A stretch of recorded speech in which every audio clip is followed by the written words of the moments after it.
You've always been casual and never been committed.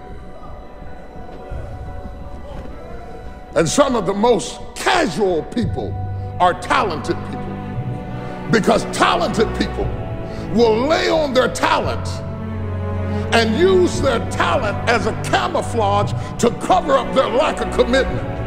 And because you're talented enough to be able to float by on broken pieces, you will fool an indiscriminate eye into thinking that you are committed. You're not committed, you're just talented. You'll never know what you could have been if you would have really committed yourself. You're just talented enough to get over. And you faked them out. You've been at 30 or 60-fold when you were created to be a 100-fold person. You'd be shocked how many people sitting out there who can really sing, but they're unwilling to make the commitment to make the rehearsals and do what it takes to be up front. And so they sit there on their talent and they won't do for God what they are asking God to do for them. And they wonder why their prayers are not answered. Commitment, commitment, commitment. You take a half-committed man and a half-committed trifling woman and put them together, and they'll have some half-committed trifling kids, and the whole house will be half-committed because children will be what they see. Stop fussing at your kids. They're a reflection of you. Your whole life is a camouflage suit, and now you're getting older and you'll never get to see what you could have been, because the cost of getting to see it is a commitment that you've never been willing to pay. You're trying to get somebody to fall in love with a you that you've never discovered yourself. Half studied, half worked, half labored, and then wonder why I thought I'd be further than I am at the age of. Let me tell you why you are not further. It is not the devil, it is not witches, it is not demons, and it's sure God ain't haters. You are not any further than where you are right now because you have never thrown your whole self at anything in your life. You know what I thought to myself?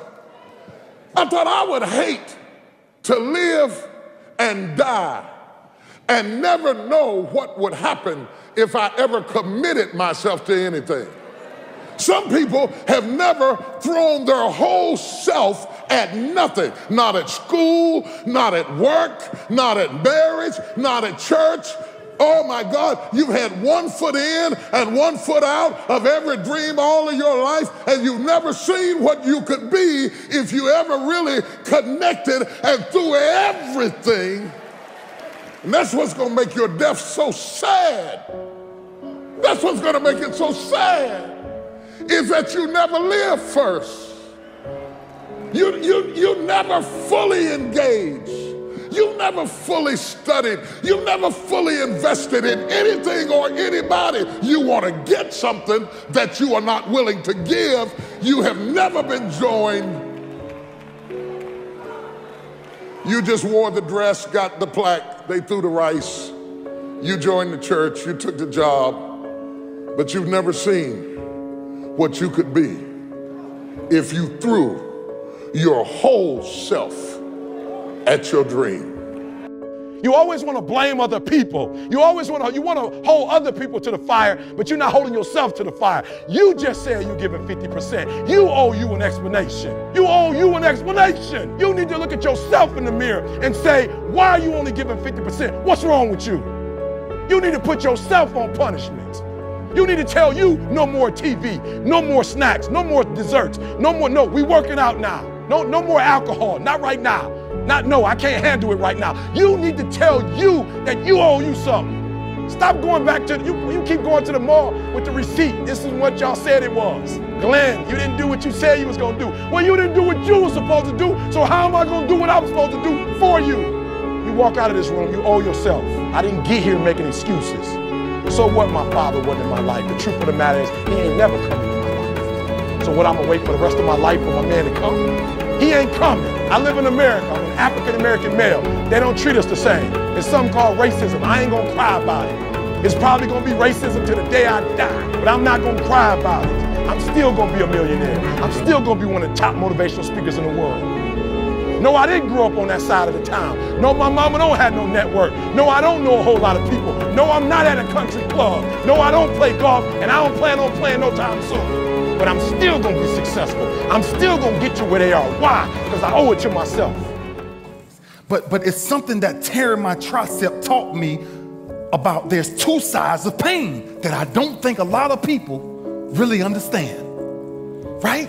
There's one side of pain that's the suffering and the discomfort side of pain. That's why everybody raised their hands when I first asked, have everybody ever been through pain? Because that hurts. You remember what that felt like. But then there's another side of pain that's called effort. It's called glory. It's called if you can find a way to push through pain, there's something greater on the other side of it. And if you never tap into it, it's because the first time you felt it, you backed off. The first time you felt, that burn, the first time you felt that it's too much. And we rationalize with ourselves to where we automatically stop. That's why a bunch of us give up so much in life so quickly. That's why kids have a problem finishing things in today's time. Because as soon as they feel a small bit of discomfort, of things ain't right, they're gone. I can't do it no more. But suppose I told you the greatest pain of my life is the reason I'm standing here today.